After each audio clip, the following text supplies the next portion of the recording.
ನಮಸ್ಕಾರ. ಸುನಿನ ನ್ಯೂಸ್ಗೆ ಸ್ವಾಗತ. ನಾನು ಪ್ರಭಾವತಿ. ಮೊದಲಿಗೆ ಮುಖ್ಯಾಂಶಗಳು. ಬೀದರ್ ಜಿಲ್ಲೆಯ ರೈತರ ಸಮಸ್ಯೆಗಳ ಪರಿಹಾರಕ್ಕೆ ರಾಜ್ಯ ರೈತ ಸಂಘಕ್ಕೆ ಮನವಿ. ಕಿಡ್ನಿ ರೋಗಿಗಳಿಗೆ ಉಚಿತ ಡಯಾಲಿಸಿಸ್. ಗುರುನಾನಕ್ ಆಸ್ಪತ್ರೆಯಲ್ಲಿ 4 ಡಯಾಲಿಸಿಸ್ ಯಂತ್ರ ಲೋಕಾರ್ಪಣೆ. ಡಾಕ್ಟರ್ ಸರ್ದಾರ್ ಬಲ್ಬೀರ್ ಸಿಂಗ್.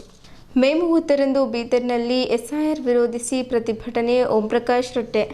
ಮಾದಿಗ ಸಮುದಾಯಕ್ಕೆ ಡಿಸಿಎಂ ಕೂಡಿ. ಚಂದ್ರಕಾಂತ್ ಹಿಪ್ಪಳಗಾಂವ್. ಸುದ್ದಿಯ ವಿವರಗಳು. ಬೀದರ್ ಜಿಲ್ಲೆಯ ರೈತರು ಎದುರಿಸುತ್ತಿರುವ ಜ್ವಲಂತ ಸಮಸ್ಯೆಗಳನ್ನು ತಕ್ಷಣ ಬಗೆಹರಿಸುವಂತೆ ಕರ್ನಾಟಕ ರಾಜ್ಯ ರೈತ ಸಂಘ ಹಾಗೂ ಹಸಿರು ಸೇನೆ ರಾಜ್ಯಾಧ್ಯಕ್ಷ ಕೋಡಿಹಳ್ಳಿ ಚಂದ್ರಶೇಖರ್ ಅವರಿಗೆ ಬೀದರ್ ಜಿಲ್ಲಾ ಘಟಕದ ಪದಾಧಿಕಾರಿಗಳು ಮನವಿ ಸಲ್ಲಿಸಿದ್ದಾರೆ. ಮನವಿಯಲ್ಲಿ ಬೀದರ್ ಜಿಲ್ಲೆಯು ಫಲವತ್ತಾದ ಭೂಮಿ ಹಾಗೂ ಕೃಷಿಗೆ ಪೂರಕವಾದ ವಾತಾವರಣ ಹೊಂದಿದ್ದು ಸುಮಾರು 51 ವಿಧದ ಬೆಳೆಗಳನ್ನು ಬೆಳೆಯುವ ಸಾಮರ್ಥ್ಯ ಹೊಂದಿದೆ ಎಂದು ವಿವರಿಸಲಾಗಿದೆ.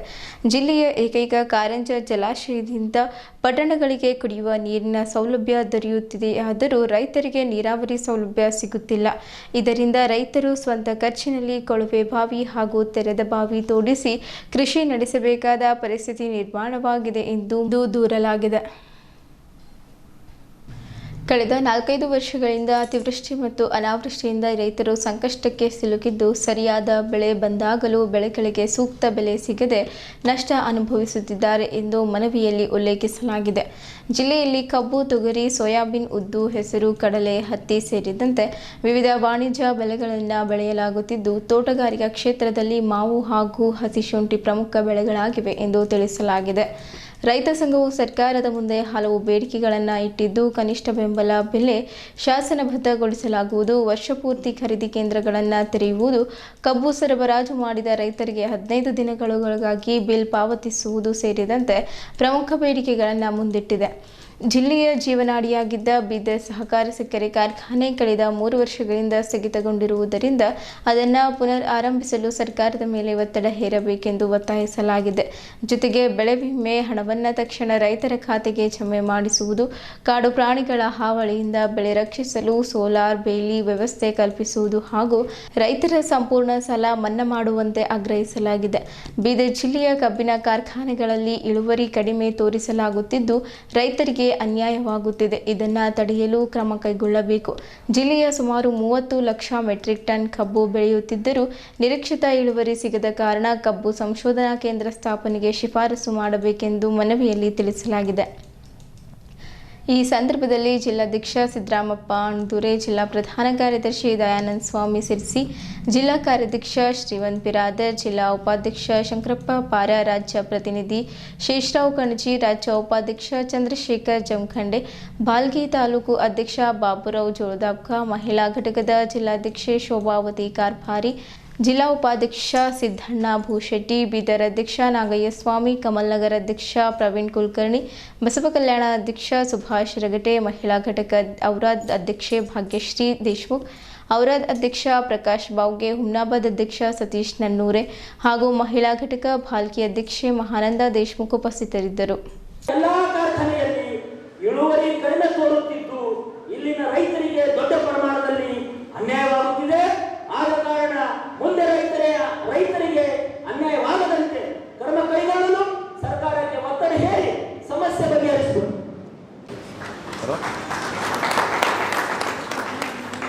ಸರ್ ನೋಡಿ ಸರ್.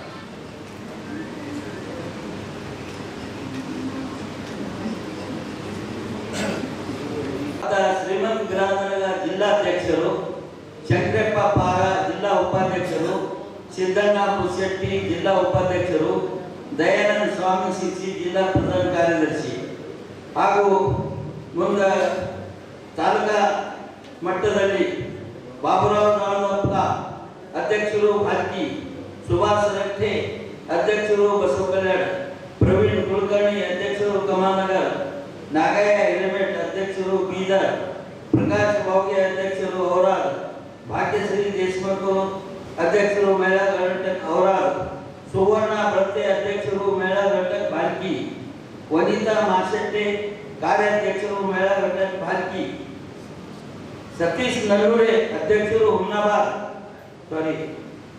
ಚಂದ್ರಶೇಖರ್ ಜಮಖಂಡಿ ರಾಜ್ಯ ಉಪಾಧ್ಯಕ್ಷರು, ಶೋಭಾವತಿ ಅಣ್ಣಪ್ಪನವರು ಅವರು ರಾಜ್ಯದ ಪ್ರತಿನಿಧಿ, ಶೇಷರಾವ್ ಕಣಜಿ ರಾಜ್ಯ ಪ್ರತಿನಿಧಿ. ಇಷ್ಟು ಜನರಿಗೆ ಏನದಂದ್ರೆ ಇದು ನಮ್ಮ ಅಧ್ಯಕ್ಷತೆಯಲ್ಲಿ ತೀರ್ಮಾನ ಮಾಡಲಾಗಿದೆ. ತಾವೆಲ್ಲರೂ ಈಗ ನಾವೇನು ತಮಗೇನು ಪದಾಧಿಕಾರಿ ಕೊಡ್ಲತ್ತಿದ್ದೆವು ಅದು ನೀವು ಸ್ವ ಇಚ್ಛೆಯಿಂದ ಸ್ವೀಕರಿಸಬೇಕೆಂದು ನಾವು ವಿನಂತಿ ಮಾಡ್ತೀವಿ. ನಮಗಿದು ಒಂದು ಜಿಮ್ಮೆದಾರಿ ತಾವೇನು ಕೊಟ್ಟಿದ್ದೀರಂದ್ರ, ಒಂದು ಸೇವೆ ಮಾಡಕ್ಕೆ ನಾವು ಅವಕಾಶ ಕೊಟ್ಟಿದ್ದೀರಂದ್ರ ಬಹಳ ದೊಡ್ಡ ಜಿಮ್ಮೆದಾರಿ ತಾವು ಕೊಟ್ಟಿದ್ದೀರಿ. ಈ ಜಿಮ್ಮೆದಾರಿ ನಾನು ನನ್ನ ತನ ಮನ ಧನದಿಂದ ಸ್ವ ಇಚ್ಛಾದಿಂದ ಏನದಂದ್ರ ಎಲ್ಲರ ರೈತರ ಹಿತದೃಷ್ಟಿದಿಂದ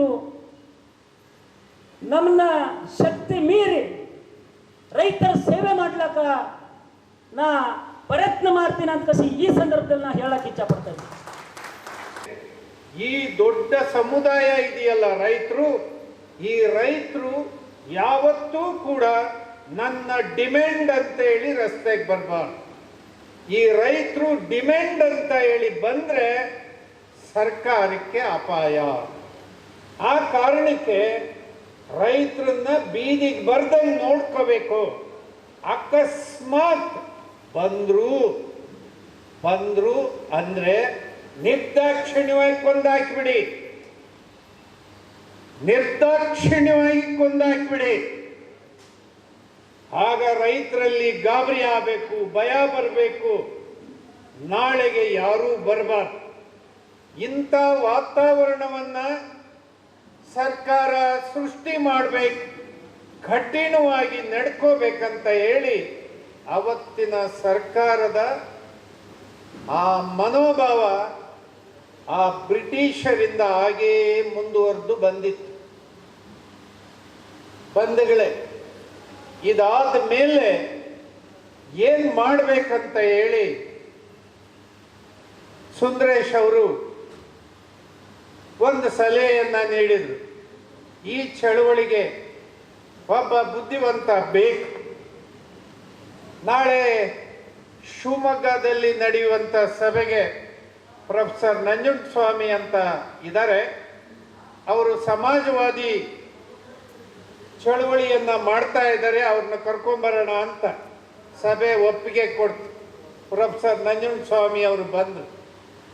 ಅದಾದ ಮೇಲೆ ಇಡೀ ರಾಜ್ಯದಲ್ಲಿ ಒಂದು ವಿಚಾರ ಸಂಕಿರಣ ನಡಿಬೇಕು. ರೈತನ ಬದುಕು ಯಾಕೆ ಹೀಗಿದೆ, ಈ ಸಮಸ್ಯೆಗಳಿಗೆ ಪರಿಹಾರಗಳೇನು ಅಂತ ಹೇಳಿ ಇದರ ಬಗ್ಗೆ ಕುಂತು ಚರ್ಚೆ ಮಾಡಬೇಕಂತ ಹೇಳಿ ನಮ್ಮ ಹಳ್ಳಿಯ ಸಮೀಪದಲ್ಲಿ ಒಂದು ಬಾಗೇವಾಳು ಅಂತ ಹೇಳಿ ಒಂದು ವಿಲೇಜ್, ಆ ವಿಲೇಜಲ್ಲಿ ಹಳ್ಳಿನಲ್ಲಿ 7 ದಿನಗಳ ಕಾಲ ಬೆಳಿಗ್ಗೆ 9 ಗಂಟೆಯಿಂದ ರಾತ್ರಿ 9 ಗಂಟೆವರೆಗೆ ನಿರಂತರವಾಗಿ ವಿಚಾರ ಸಂಕಿರಣಗಳು 7 ದಿನಗಳ ಕಾಲ ನಡೆದವು. ಅದರಲ್ಲಿ ಫಸ್ಟು ನಮಗೆ ಪರಿಚಯ ಆಗಿದ್ದು ನಮ್ಮ ಬಸವರಾಜ್ ತಂಬಾಕಿಯವರು. ನಮಗೆ ಈ ಬಸವಣ್ಣನ ಬಗ್ಗೆ ಅರ್ಥದ್ದೇನು ಗೊತ್ತಿರಲಿಲ್ಲ. ಬಸವಣ್ಣ ಗೊತ್ತು, ಬಸವಣ್ಣನ ಪೂಜೆ ಮಾಡೋದು ಗೊತ್ತು, ವಿಚಾರದ ಬಗ್ಗೆ ನಮಗೆ ಗೊತ್ತಿರಲಿಲ್ಲ. ಆಗ ತಂಬಾಕಿಯವರು ಸರದಿ ಬಂದಾಗ ಮಾತಾಡಿದ್ರು, ನಮ್ಮನ್ನ ಜಾಗ್ರತೆ ಮಾಡಿದ್ರು. ನಾವು ಆವಾಗ ಕಾಲೇಜಿಂದ ನೇರ ಬಂದಿದ್ದವರು. ಹಾಗಾಗಿ ಬಂಧುಗಳೇ, ಈ ವಿಚಾರ ಸಂಕಿರಣಗಳು ಒಂದು ಹೋರಾಟವನ್ನು ರೂಪಿಸುವಂಥ ದಿಕ್ಕುಗಳನ್ನು ಬದಲಾಯಿಸುತ್ತೆ, ಹೋರಾಟಕ್ಕೆ ಶಕ್ತಿದಾಯಕವಾಗಿ ಬರ್ತದೆ, ವೈಚಾರಿಕವಾಗಿ ವಿಚಾರಗಳು ಬರಬೇಕು. ಗುಡ್ನಾನಕ್ ಆಸ್ಪತ್ರೆಯಲ್ಲಿ ಪ್ರತಿ ತಿಂಗಳು ಸುಮಾರು 120 ಕಿಡ್ನಿ ರೋಗಿಗಳ ಡಯಾಲಿಸಿಸ್ ಮಾಡಲಾಗುತ್ತಿದೆ. 4 ಡಯಾಲಿಸಿಸ್ ಯಂತ್ರ ಹೊಂದಿದ್ದು ನುರಿತ ಮತ್ತು ಅನುಭವಿ ವೈದ್ಯರಿದ್ದಾರೆ. ಬೀದರ್ ಜನತೆಗೆ ಉತ್ತಮ ಆರೋಗ್ಯ ಸೇವೆ ಒದಗಿಸುವುದೇ ನಮ್ಮ ಧ್ಯೇಯವಾಗಿದೆ ಎಂದು ಗುಡ್ನಾನಕ್ ಶಿಕ್ಷಣ ಸಂಸ್ಥೆಯ ಉಪಾಧ್ಯಕ್ಷೆ ಡಾಕ್ಟರ್ ರೇಷ್ಮಾ ಕೌರ್ ಹೇಳಿದ್ದರು. ಗುಡ್ನಾನಕ್ ಆಸ್ಪತ್ರೆಯಲ್ಲಿ ನೂತನವಾಗಿ ಆರಂಭಿಸಿದ 4 ಕಿಡ್ನಿ ಡಯಾಲಿಸಿಸ್ ಯಂತ್ರಗಳನ್ನು ಲೋಕಾರ್ಪಣೆಗೊಳಿಸಿ ಮಾತನಾಡಿ, ಇಲ್ಲಿ ಡಯಾಲಿಸಿಸ್ ಕೇಂದ್ರ ಆರಂಭಿಸಲು ಬೆಂಗಳೂರಿನ ಕಿಡ್ನಿ ಫೌಂಡೇಶನ್ ಹಾಗೂ Rotary club of silver star ಪ್ರಮುಖವಾಗಿ ಸಹಕರಿಸಿದೆ. ಈ ಹಿಂದೆ ನಮ್ಮ ತಂದೆಯು ಕಿಡ್ನಿ ಸಮಸ್ಯೆಯಿಂದ ಬಳಲುತ್ತಿದ್ದರು. ಅವರ ಡಯಾಲಿಸಿಸ್ ಮಾಡಿಕೊಳ್ಳುತ್ತಿದ್ದರು. ಅಂದಿನಿಂದ ಬೀದರ್ನಲ್ಲಿ ಡಯಾಲಿಸಿಸ್ ಕೇಂದ್ರ ಆರಂಭಿಸಬೇಕೆಂಬ ಕನಸು ಇದೀಗ ಸಾಕಾರಗೊಂಡಿದೆ ಎಂದರು.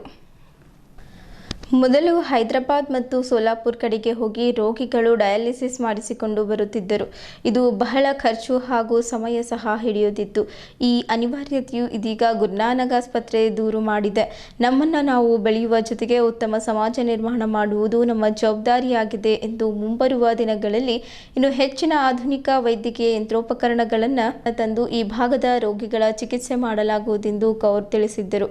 ಬೆಂಗಳೂರಿನ ಕಿಡ್ನಿ ಫೌಂಡೇಶನ್ ಅಧ್ಯಕ್ಷ ಶ್ರೀರಾಮ್ ಮಾತನಾಡಿ, ಬೀದರ್ ಜಿಲ್ಲೆಯು ಇಂದು ಎಲ್ಲ ರಂಗಗಳಲ್ಲಿ ಮುನ್ನಡೆ ಇಡುತ್ತಿದೆ. ಆಧುನಿಕ ಯಂತ್ರೋಪಕರಣ ಬಳಸುವ ಮೂಲಕ ರೋಗಿಗಳಿಗೆ ಗುಡ್ನಾನಕ್ ಆಸ್ಪತ್ರೆ ಉತ್ತಮ ಸೇವೆ ನೀಡುತ್ತಿದೆ. ರೋಗಿಗಳು ಇದರ ಸದುಪಯೋಗ ಪಡೆದುಕೊಳ್ಳಬೇಕೆಂದು ಕೋರಿದ್ದರು. ಗುಡ್ನಾನಕ್ ಶಿಕ್ಷಣ ಸಂಸ್ಥೆ ಅಧ್ಯಕ್ಷ Sardar doctor Balbir Singh, Rotary club ಗ್ರಾಮೀಣ ಯೋಜನೆಗಳ ಬೆಂಗಳೂರಿನ Vasant Chandra, Kalyan zone assistant governor Haushetty Patil, Sardar Puneet Singh, Sardar Pavit Singh, Rotary public image ಅಧ್ಯಕ್ಷ ಬಸವರಾಜ್ ಧನ್ನೂರ್, ಪೂಜಾ ಸ್ಯಾಂಬೆಲ್, ಜಾರ್ಜ್, ಗುಡ್ನಾನಕ್ ಆಸ್ಪತ್ರೆಯ ಸಿಇಒ ಕಾಮೇಶ್ ರಾವ್ ಇತರರು ಇದ್ದರು.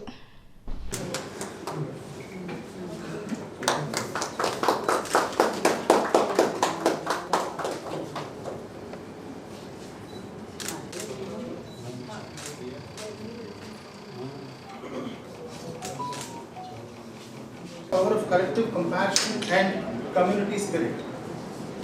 This center is the living proof of what happens at Guru Nanak Hospital. We aim to deliver world-class healthcare with a deeply human touch. This dialysis center is dedicated to ensuring dignity and holistic wellness at the center of everything we do. As we open our doors today, we stand hospital uphold its 57-year-old legacy of compassionate care. Together, let's save the lives. Thank you.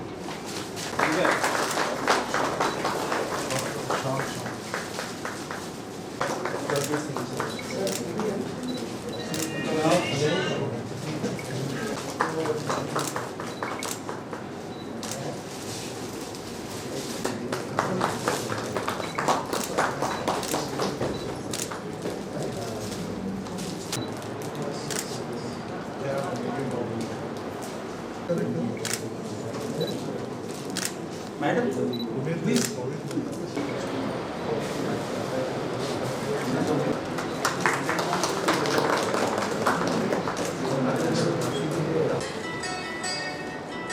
Assistant Governor Hausheti Patil, Rotary Club Leader Silver Star, Chartered President. But only ನಾನು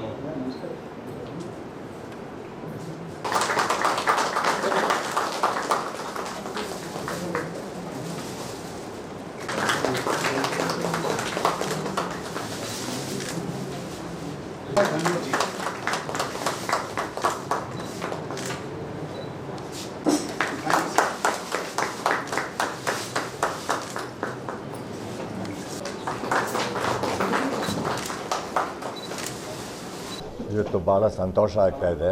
ಬೀದರ್ಗೆ ಬಂದು ಗುರುನಾನಕ್ ಹಾಸ್ಪಿಟ್ಲಿಗೆ ಬಂದುಬಿಟ್ಟು dialysis ಸೆಂಟರ್ದು inauguration ಮಾಡೋದಕ್ಕೆ. ಈ dialysis centre ಮಿಕ್ಕಿ dialysis centre ಥರ ಅಲ್ಲ. 240 dialysis ಶುರು ಮಾಡಾಯಿತು, ಎಲ್ಲ ಫ್ರೀಯಾಗಿ ಮಾಡ್ತಾಯಿದ್ದಾರೆ. ಭಾಳ ಹೆಮ್ಮೆ ಇದು. ಬಿಕಾಸ್ ಭಾಳ ಪೇಷಂಟ್ಸ್ಗೆ ರೆಗ್ಯುಲರ್ ಡಯಾಲಿಸಿಸ್ ತೊಗೊಳೋದಕ್ಕೆ ಒಂದು ದಾರಿ ತೋರಿಸ್ಕೊಟ್ಟಿದ್ದಾರೆ ಇವರು. ನಮ್ಮದು ಬೆಸ್ಟ್ ವಿಷಸ್ ಇವರಿಗೆ ಮುಂದಕ್ಕೆ ಹೋಗೋದಕ್ಕೆ ಇನ್ನೂ ಭಾಳ ಮಿಷಿನ್ಸ್ ಇಟ್ಕೊಂಡು ಭಾಳ ಪೇಷಂಟ್ಸ್ಗೆ ಹೆಲ್ಪ್ ಮಾಡೋದಕ್ಕೋಸ್ಕರ ಹೆಲ್ಪ್ ಮಾಡ್ತೀವಿ ಅವ್ರಿಗೆ. Congratulations to the unit also. Thank you. Rotary in contact for the Bangalore Kidney Foundation ಅಲ್ಲಿ. ಸೊ ಈ ನಮ್ಮನೆ ಫ್ರೀ ಡಯಾಲಿಸಿಸ್ಲಿ ಮಾಡ್ತಾ ಇದ್ದಾರೆ.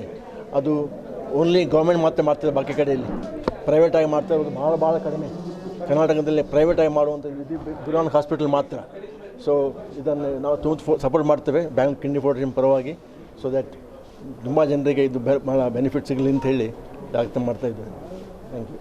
मैं सबसे पहले बैंगलोर किडनी फाउंडेशन का बहुत बहुत शुक्रिया अदा करती हूँ, जो उन्होंने हमारे Guru Nanak hospital dialysis unit में 3 मशीन उन्होंने डोनेट किया है, और साथ ही यहाँ के रोटरी सिल्वर स्टार का भी मैं बहुत तहे दिल से धन्यवाद करती हूँ, जो उन्होंने इस मिशन को हमारे कंप्लीट किया है. जैसे बसवराज धन्नूर जी, पुनीत और पूजा और इनकी सारी टीम, इनके वजह से ये हमारा कांटेक्ट बना और उन्होंने इस मिशन, हमारा जो ये प्रोजेक्ट है उसको पॉसिबल किया है. तो हमारे ऑलरेडी 4 मशीन्स डायलिसिस के हैं हॉस्पिटल में, और हर महीना 120 फ्री डायलिसिस हम कर रहे हैं. और ये 3 डायलिसिस मशीन्स के साथ इस महीने हमारे 240 फ्री डायलिसिस कंप्लीट होंगे. तो ये बहुत ही अच्छा हमारे हॉस्पिटल की तरफ से एक सेवा है. और हम देखते हैं कि जो पेशेंट डायलिसिस अंडरगो करता है, पेशेंट के साथ साथ उसकी सारी फैमिली जो है, उनको जो परेशानी और दर्द से वो गुज़रते हैं, हमारी छोटी सी कोशिश है कि उनको हम सहारा दें. और यहाँ पे हम ये फ्री डायलिसिस की जो सर्विस शुरू किए हैं, उससे काफ़ी पेशेंट्स हमारे रेगुलर पेशेंट्स बन गए हैं. और हमारे टेक्नीशियंस और स्टाफ और डॉक्टर्स इतने अच्छे हैं कि ये रेगुलर पेशेंट्स हमारे पास बने हैं. और हमारे पास मॉर्टलिटी रेट भी यहाँ हॉस्पिटल में बिल्कुल ऑलमोस्ट ज़ीरो है.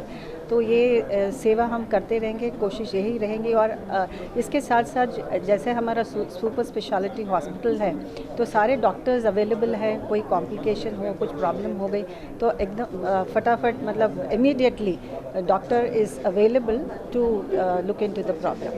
Thank you. ನಗರದ ಅಂಬೇಡ್ಕರ್ ವೃತ್ತದಲ್ಲಿ ಮತದಾರರ ತೀವ್ರ ಪರಿಷ್ಕರಣೆ ವಿರೋಧಿಸಿ ಪ್ರತಿಭಟನೆ ಹಮ್ಮಿಕೊಳ್ಳಲಾಗಿದೆ ಎಂದು ಎದ್ದೇಳು ಕರ್ನಾಟಕ ಸಂಘಟನೆಯ ಜಿಲ್ಲಾ ಸಂಯೋಜಕರಾದ ಓಂ ಪ್ರಕಾಶ್ ಶೆಟ್ಟಿ ತಿಳಿಸಿದ್ದರು. ನಗರದ ಜಿಲ್ಲಾ ಪತ್ರಿಕಾ ಭವನದಲ್ಲಿ ಪತ್ರಿಕಾಗೋಷ್ಠಿ ಉದ್ದೇಶಿಸಿ ಮಾತನಾಡುತ್ತಾ ಅವರು, ಅಲ್ಪಸಂಖ್ಯಾತ ಸಮುದಾಯದ ವಿವಿಧ ಸಂಘಟನೆಗಳು, ದಲಿತ ಸಮುದಾಯದ ಹಲವು ಸಂಘಟಕರು, ಹಿಂದುಳಿದ ವರ್ಗಗಳ ಮುಖಂಡರು ಸೇರಿದಂತೆ ಸುಮಾರು 19ಕ್ಕೂ ಅಧಿಕ ಸಂಘಟನೆಗಳು ಈ ಪ್ರತಿಭಟನೆಯಲ್ಲಿ ಭಾಗವಹಿಸುವರು. ಎಲ್ಲರ ಅಭಿಪ್ರಾಯ ಮಂಡನೆ ಆದ ನಂತರ ಬಳಿಕ ಬೀದರ್ ಸಹಾಯಕ ಆಯುಕ್ತರ ಕಚೇರಿಗೆ ತೆರಳಿ ರಾಷ್ಟ್ರಪತಿಗೆ, ಮುಖ್ಯಮಂತ್ರಿಗಳಿಗೆ ಈ ಕುರಿತು ಮನವಿ ಪತ್ರ ಸಲ್ಲಿಸಲಾಗುವುದೆಂದು ಹೇಳಿದ್ದರು. ಎಸ್ಐಆರ್ ಪ್ರಕ್ರಿಯೆ ವಿರುದ್ಧ ಜಾತ್ಯತೀತ ಪಕ್ಷಗಳು ಹಾಗೂ ಜನಪರ ಸಂಘಟನೆಗಳ ಒಕ್ಕೂಟವು ರಾಜ್ಯವ್ಯಾಪಿ ಕರ್ನಾಟಕ ಪ್ರತಿರೋಧ ಸಂಘಟನೆಗೆ ಕರೆ ನೀಡಿದ ಅಂದು ರಾಜ್ಯದ ಎಲ್ಲ ಜಿಲ್ಲೆಗಳಲ್ಲಿ ಮೊದಲ ಸುತ್ತಿನ ಪ್ರತಿಭಟನೆ ನಡೆಯಲಿದ್ದು, ಇದು ಬಿಹಾರವೂ ಅಲ್ಲ, ಬಂಗಾಳವೂ ಅಲ್ಲ, ಬಸವಣ್ಣನವರ ಕರ್ನಾಟಕ ಎಂಬ ಸಂದೇಶವನ್ನು ಜನರಿಗೆ ರವಾನಿಸಲಾಗುವುದೆಂದು ಹೇಳಿದ್ದರು. ಕೇಂದ್ರ ಚುನಾವಣಾ ಆಯೋಗವು ECSIR ಹೆಸರಿನಲ್ಲಿ ಕೋಟ್ಯಾಂತರ ಜನರ ಮತದಾನದ ಹಕ್ಕು ಕಸಿಯುವ ಕೆಲಸಕ್ಕೆ ಕೇಂದ್ರ ಸರ್ಕಾರ ಮುಂದಾಗಿದೆ. ಈಗಾಗಲೇ 13 ರಾಜ್ಯಗಳಲ್ಲಿ ನಡೆದಿರುವ SIR ಪ್ರಕ್ರಿಯೆಯಿಂದ ಸುಮಾರು 6.5 ಕೋಟಿ ಜನರನ್ನು ಮತದಾರರ ಪಟ್ಟಿಯಿಂದ ಕೈಬಿಡಲಾಗಿದೆ ಎಂದು ಹೇಳಿ, ಇವರಲ್ಲಿ ಬಹುತೇಕರು ಅರ್ಹ ಮತದಾರರೇ ಆಗಿದ್ದಾರೆ ಎಂದು ಆತಂಕ ವ್ಯಕ್ತಪಡಿಸಿದ್ದರು. ಮತದಾರರ ಪಟ್ಟಿಯ ತೀವ್ರ ಪರಿಷ್ಕರಣೆಗೆ ಯಾರೂ ವಿರೋಧಿಗಳಲ್ಲ, ಆದರೆ ಪ್ರತಿಯೊಬ್ಬರನ್ನ ಅನುಮಾನಾಸ್ಪದರಂತೆ ಕಾಣುವ ಮತ್ತು ಸಣ್ಣ ಪುಟ್ಟ ಕಾರಣಗಳನ್ನು ಹೇಳಿ ಮತದಾರರ ಪಟ್ಟಿಯಿಂದ ಕೈಬಿಡುವ ಕ್ರಮ ಪ್ರಜಾಪ್ರಭುತ್ವ ವಿರೋಧಿಯಾಗಿದೆ ಎಂದು ಟೀಕಿಸಿದರು. ಜನವಿರೋಧಿ SIR ಪ್ರಕ್ರಿಯೆಯನ್ನು ತಕ್ಷಣ ನಿಲ್ಲಿಸಬೇಕು. ಲಾಜಿಕಲ್ ಡಿಸ್ಪೆನ್ಸಿ ಸಾಫ್ಟ್ವೇರ್ ಬಳಕೆಯನ್ನು ಸಂಪೂರ್ಣ ನಿಷೇಧಿಸಬೇಕು. ಮತದಾರರ ಪಟ್ಟಿಯನ್ನು ಪಾರದರ್ಶಕ ಹಾಗೂ ಮೆಷಿನ್ ರೀಡೇಬಲ್ ರೂಪದಲ್ಲಿ ಸಾರ್ವಜನಿಕರಿಗೆ ಲಭ್ಯ ಮಾಡಬೇಕು. ಕರಡು ಪಟ್ಟಿಗೆ ಗ್ರಾಮಸಭೆ ಹಾಗೂ ವಾರ್ಡ್ ಸಭೆಗಳ ಮೂಲಕ ಸಾರ್ವಜನಿಕ ಪರಿಶೀಲನೆ ನಡೆಸಬೇಕು. ದಾಖಲೆ ಸಲ್ಲಿಕೆ ಹಾಗೂ ಮೇಲ್ಮನವಿಗೆ ಕನಿಷ್ಠ 6 ತಿಂಗಳ ಅವಧಿ ನೀಡಬೇಕು. ರಾಜ್ಯ ಸರ್ಕಾರವು ಅಗತ್ಯವಿದ್ದರೆ ಸುಪ್ರೀಂ ಕೋರ್ಟ್ ಮೊರೆ ಹೋಗಬೇಕು ಹಾಗೂ ವಿಶೇಷ ಗ್ರಾಮಸಭೆ, ವಾರ್ಡ್ ಸಭೆಗಳನ್ನು ನಡೆಸಿ ಅರ್ಹ ಮತದಾರರಿಗೆ ಸ್ಮಾರ್ಟ್ ಕಾರ್ಡ್ ನೀಡುವ ವ್ಯವಸ್ಥೆ ಮಾಡಬೇಕೆಂದು ಆಗ್ರಹಿಸಿದ್ದರು.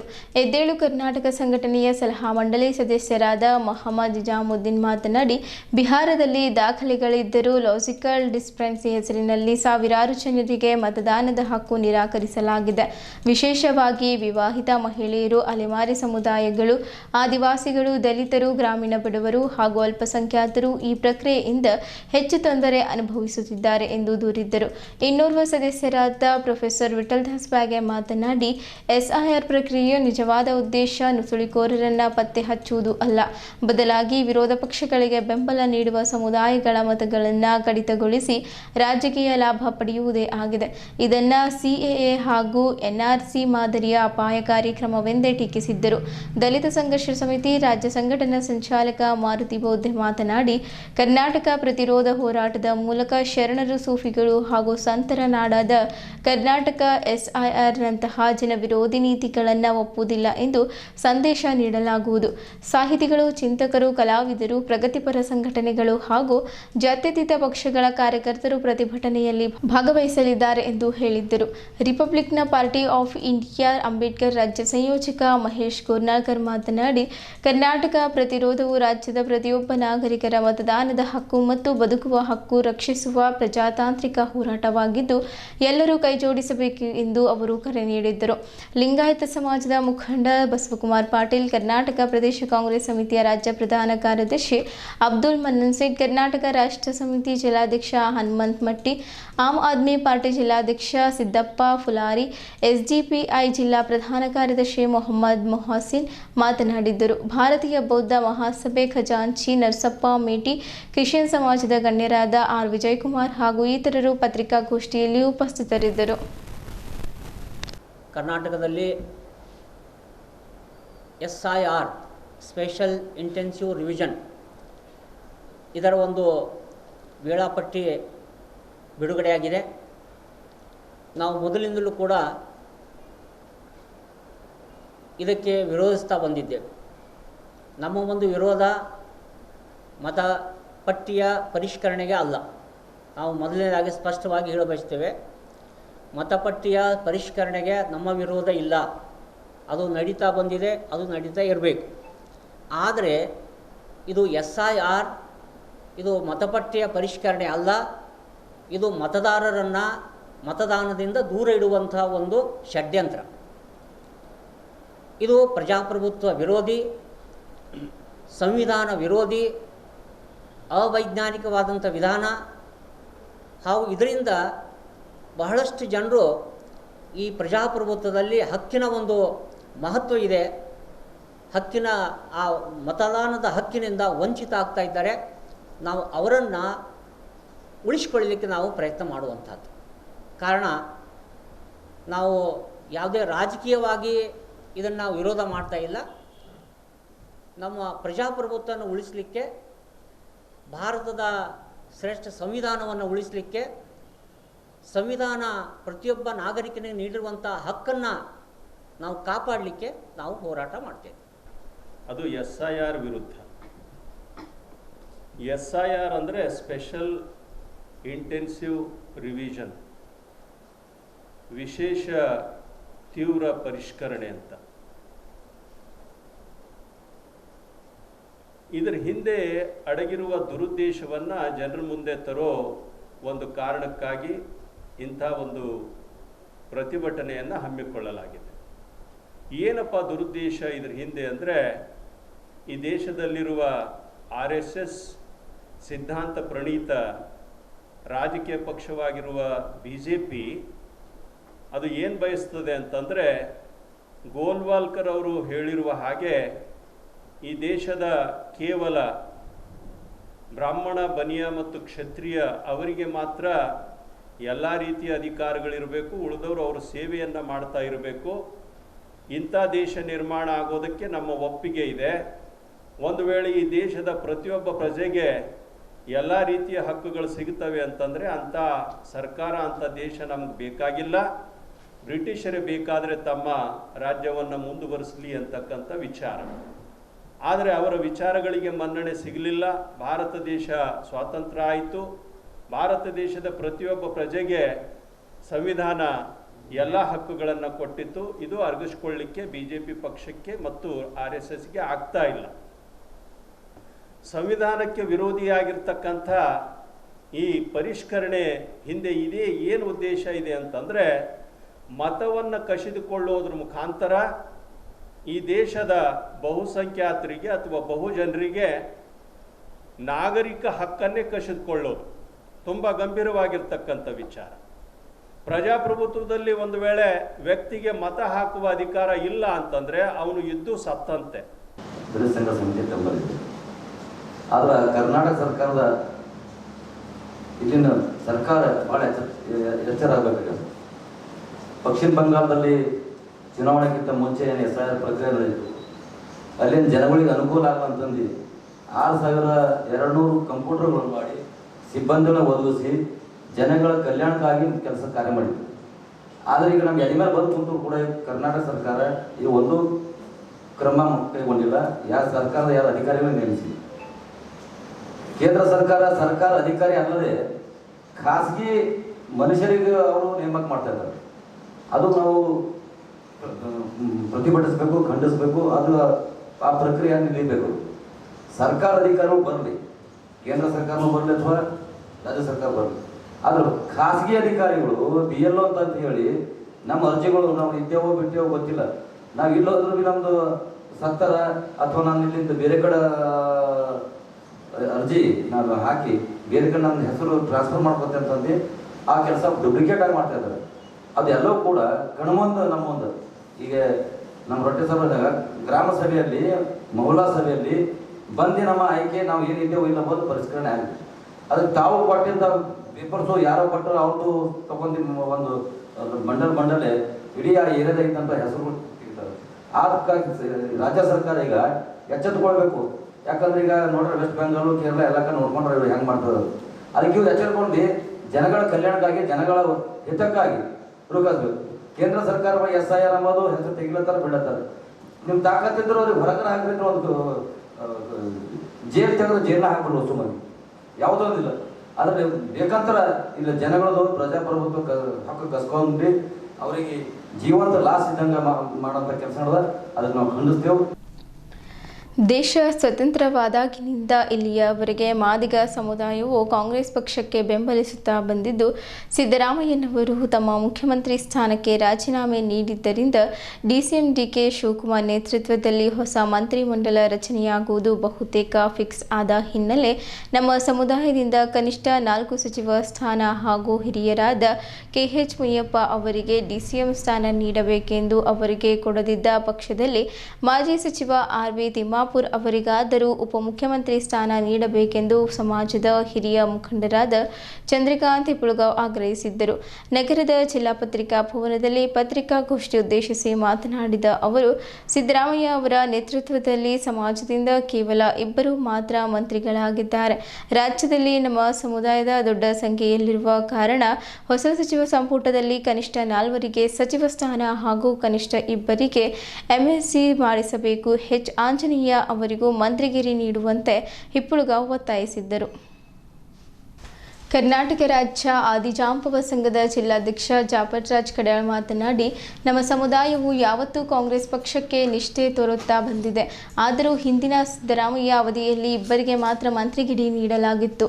DK ಶಿವಕುಮಾರ್ ಅವರ ಮಂತ್ರಿಮಂಡಲದಲ್ಲಿ 4 ಸಚಿವ ಸ್ಥಾನ. ಉತ್ತರ ಕರ್ನಾಟಕದ ಹಿರಿಯ ಮುತ್ಸದಿ ರಾಜಕಾರಣಿ RB ತಿಮ್ಮಾಪುರ್ಗೆ ಉಪಮುಖ್ಯಮಂತ್ರಿ ಸ್ಥಾನ ನೀಡುವಂತೆ ಅವರು ಆಗ್ರಹಿಸಿದ್ದರು. ಮಾದಿಗ ಸಮುದಾಯದ ಮುಖಂಡರಾದ ಸೂರ್ಯಕಾಂತ್ ತಂಡಿನ್, ಹನುಮಂತ್ ಸೂರ್ಯವಂಶಿ, ಕಮಲಾಕರ್ ಹೆಗಡೆ ಮಾತನಾಡಿದ್ದರು. ಸಮಾಜದ ಮುಖಂಡರುಗಳಾದ ಪ್ರದೀಪ್ ಹೆಗಡೆ, ಜೀವನ್ ರಿಕ್ಕೆ, ಸುಂದರ್ ರಾಜ್ ಮುದಾಳೆ, ತುಳಸಿರಾಮ್ ಅಂಬದಾಸ್, ಶ್ಯಾಮ್ ಕಾಂಬ್ಳೆ, ದೀಪಕ್ ರಿಕ್ಕೆ ಹಾಗೂ ಇತರರು ಪತ್ರಿಕಾಗೋಷ್ಠಿಯಲ್ಲಿ ಉಪಸ್ಥಿತರಿದ್ದರು. ಅದರಲ್ಲಿ ಅವರಿಗೆ ವಿಶೇಷವಾಗಿ ಉಪಮುಖ್ಯಮಂತ್ರಿ ಸ್ಥಾನವನ್ನು ನೀಡಬೇಕಂತ ಹೇಳಿ ನಾವು ಆದಿಜಾಂಬವ ಕರ್ನಾಟಕ ಸಂಘದ ವತಿಯಿಂದ ನಾವು ಪ್ರಮುಖವಾಗಿ ಕಾಂಗ್ರೆಸ್ ಪಕ್ಷಕ್ಕೆ ನಾವು ಒತ್ತಾಯಿಸ್ತೇವೆ. ಯಾಕಂದ್ರೆ ನಾವು ಮಾದಿಗರು ಬಹಳಷ್ಟು ನಾವು ರಾಜಕೀಯವಾಗಿ ಹಿಂದುಳಿದಿದ್ದೇವೆ. ಅದೇ ಪ್ರಕಾರ ಇನ್ನೂ ಇರ್ತಕ್ಕಂಥ ಮಾದಿಗ ಸಮಾಜದವರಿಗೆ ಕರ್ನಾಟಕ ರಾಜ್ಯದಿಂದ ರಾಜ್ಯಸಭೆಗೆ ಒಬ್ಬರ ಮಾದಿಗ ಸಮಾಜದ ಮುಖಂಡರನ್ನು ಆಯ್ಕೆ ಮಾಡಬೇಕು ಕಾಂಗ್ರೆಸ್ ಸರ್ಕಾರದವರು.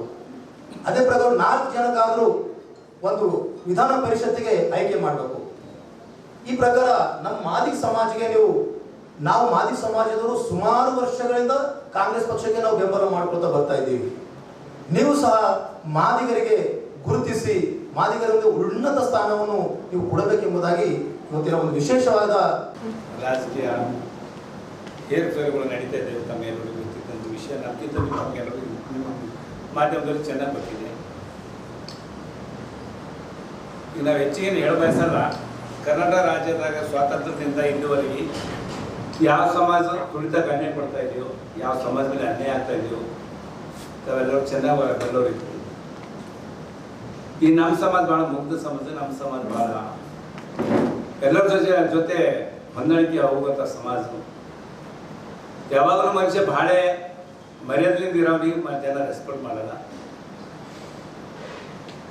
ಬೇರೆ ಸಮಾಜ ಜನ ಮತ ಕೊಡಲ್ಲ, ಅದ್ರ ಹೋರಾಟ ಮಾಡಿ ಧಿಕ್ಕಾರ ಹಾಕಿ ಯಾವುದೇ ಪಕ್ಷದ ಪಕ್ಷ ವಿರುದ್ಧ ಮಾತಾಡಿ ಅವ್ರನ್ನ ಅಧಿಕಾರ ಹಾಸಿಲ್ ಮಾಡ್ತಾರೆ.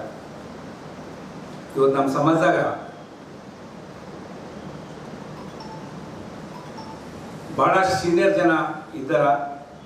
ಅವ್ರದೆಲ್ಲಿ ಯಾವ ಮೀಡಿಯಾದವ್ರು ಕೂಡ ಹೆಸರು ಬರಲ್ಲ, ಯಾರ ಕಾರ್ಯಕರ್ತರು ಕೂಡ ಹೇಳಲ್ಲ. ಇದೆಲ್ಲ ನೋಡಿ ಇವತ್ತಿನ ದಿವಸ ನಾವು ಮನನೊಂದು ನಿಮ್ಮ ಮೀಡಿಯಾ ಮುಂದ್ಗಡೆ ಬಂದೀವಿ.